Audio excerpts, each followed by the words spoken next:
already transformed traditional unsweetened breakfast yogurt into a dessert-like snack.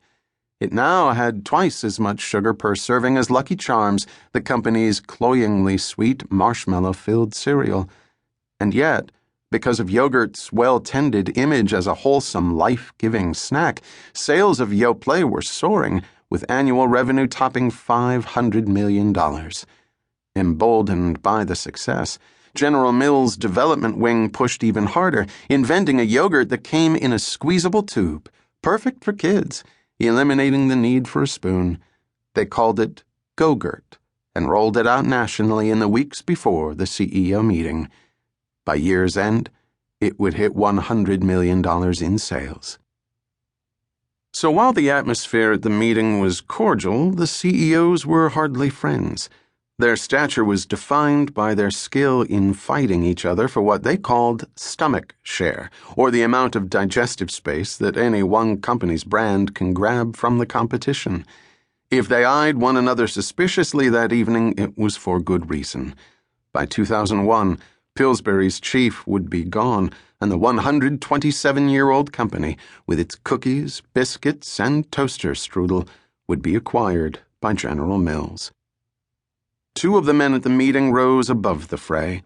They were here to represent the industry titans, Cargill and Tate & Lyle, whose role it was to supply the CEOs with the ingredients they relied on to win. These were no run-of-the-mill ingredients either. These were the three pillars of processed food, the creators of crave, and each of the CEOs needed them in huge quantities to turn their products into hits. These were also the ingredients that, more than any other, were directly responsible for the obesity epidemic. Together, the two suppliers had the salt, which was processed in dozens of ways to maximize the jolt that taste buds would feel with the very first bite. They had the fats, which delivered the biggest loads of calories and worked more subtly in inducing people to overeat. And they had the sugar, whose raw power in exciting the brain made it perhaps the most formidable ingredient of all, dictating the formulations of products from one side of the grocery store to the other. James Benke was all too familiar with the power of salt, sugar, and fat, having spent 26 years at Pillsbury under 6 chief executive officers.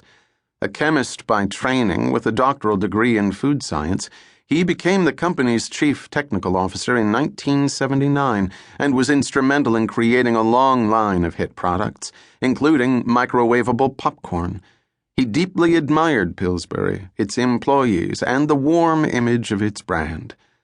But in recent years, he had seen the endearing, innocent image of the Pillsbury doughboy replaced by news pictures of children too obese to play, suffering from diabetes and the earliest signs of hypertension and heart disease.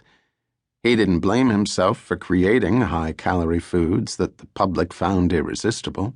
He and other food scientists took comfort in knowing that the grocery store icons they had invented in a more innocent era, the soda and chips and TV dinners, had been imagined as occasional fare.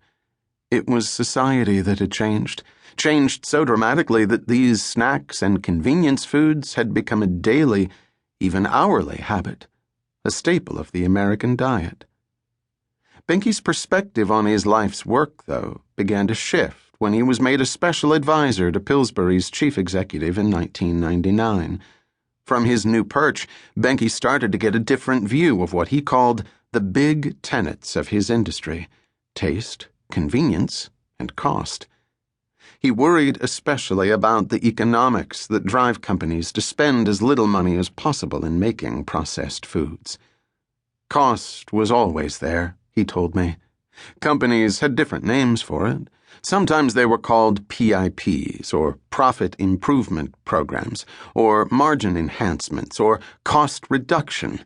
Whatever you want to call it, people are always looking for a less expensive way. In the months leading up to the CEO meeting, Benke was engaged in conversation with a group of food science experts who were painting an increasingly grim picture of the public's ability to cope with the industry's formulations. These discussions were sponsored by a food industry group, the International Life Sciences Institute, for which Benke